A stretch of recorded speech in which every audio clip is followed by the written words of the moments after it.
சாம்பிராணி புகையினை உங்கள் குழந்தைகளிடத்தில் காட்டலாமா?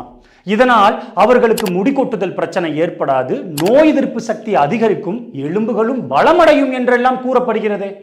யாம் அளிக்கப் போகும் விளக்கத்தை கேட்டு பலர் எம்மை கமெண்ட்களில் அபிஷேகம் செய்ய போகிறார்கள் என்பதை நன்கறிவோம். இந்தியன் பிராங்கின்சென்ஸ் என்ற ஒரு மரத்தின் கட்டைகளே இந்த சாம்பிராணி. நுகர்வதற்கு சுகமான வாசனையினை இவை அளித்தாலும் இவற்றிலிருந்து வெளிப்படுவது நச்சுக்களே. PAHs, கார்பன் மோனாக்சைடு, ஃபார்மால்டிஹைட் போன்ற நச்சுத்தன்மை வாய்ந்த கெமிக்கல்களே இப்புகையில் நிறைந்திருக்கின்றன. ஒன்றினை அறிவீர்களா? நம்முடைய சுவாசத்தை காட்டிலும் குழந்தைகளின் சுவாசம் அதிகம் அன்பர்களே.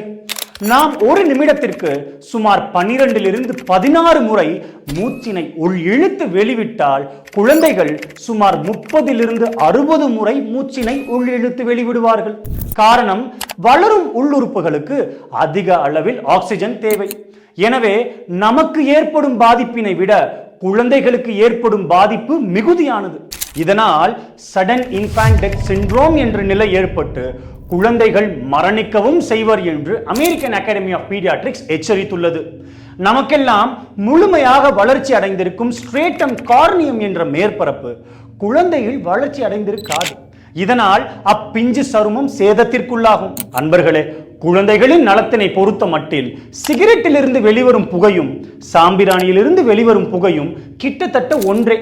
ஒரே வித்தியாசம், சாம்பிராணியிலிருந்து நல்ல மனம் வெளிப்படும், அவ்வளவுதான். இப்பொழுது நீங்கள் என்னை அபிஷேகம் செய்ய ஆரம்பிக்கலாம். நன்றி.